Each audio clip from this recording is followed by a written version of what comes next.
आपने अल्पसंख्यकों की बात की अभी और मैं कुछ समय पहले एक समाजवादी पार्टी के नेता से मिल के आया था, तो उन्होंने पीडीए की यात्रा निकाली जिसका उन्होंने मुझे वर्णन किया कि पीडीए का मतलब होता है पिछड़ा, पी से पिछड़ा वर्ग, बी से दलित, ए से अल्पसंख्यक।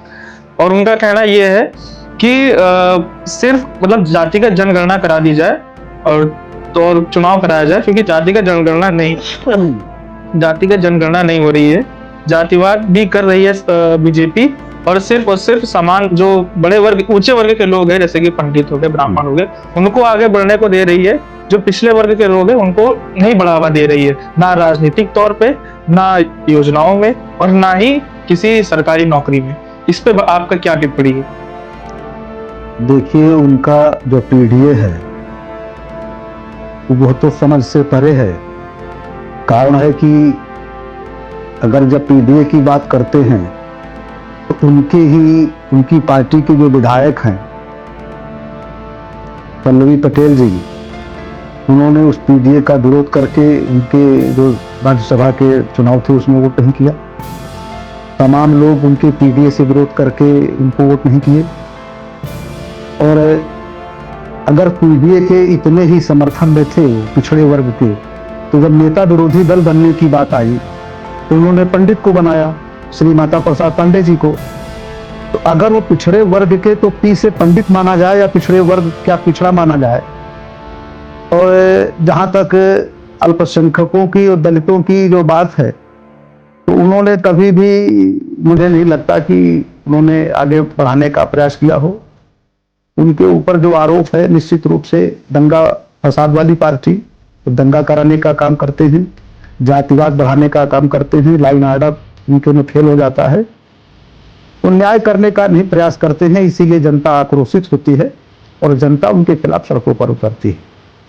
आप भारतीय जनता पार्टी की सरकार में कहीं पर यह आप नहीं देखेंगे कि किसी के साथ अन्याय हुआ हो। नौकरियों में भी जिस प्रकार का बंदर बाट हो रहा था, वो बंदर बाट नहीं है, जो योग्य है।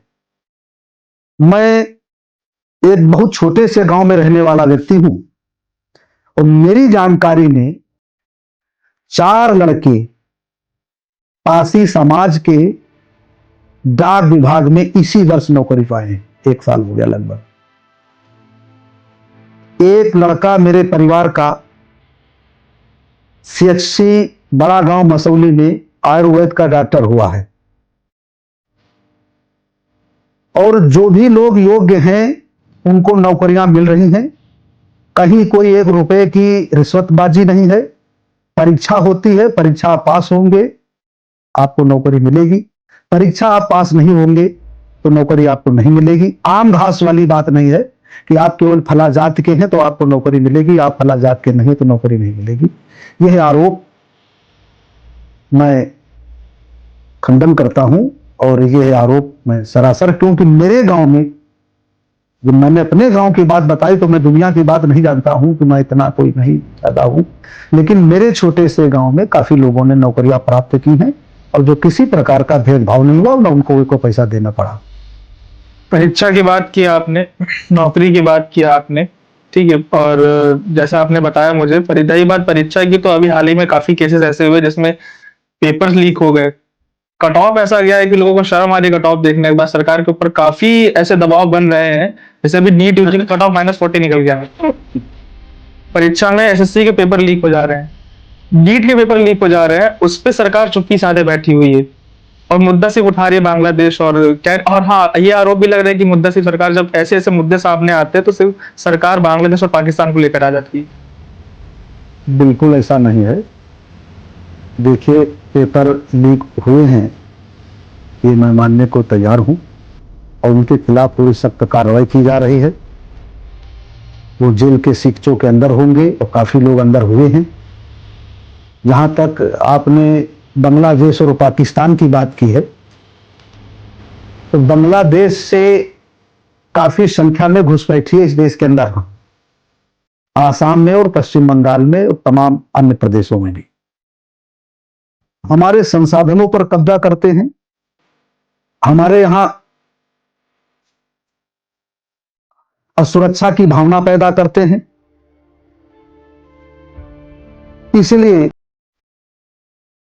बांग्लादेशी इस देश में न रहे, ये एक अभियान चलाया जा रहा है। और रह गई पाकिस्तान की बात, तो पाकिस्तान से इस देश के अंदर आतंकवाद पनपाया जा रहा है। तमाम घटनाएं घटी थी, लेकिन अब उन पर तमाम प्रकार से काबू पाया गया है। आतंकवाद पर काफी कुछ 100% तो नहीं कह सकते हैं कि 100% काबू पा लिया गया है।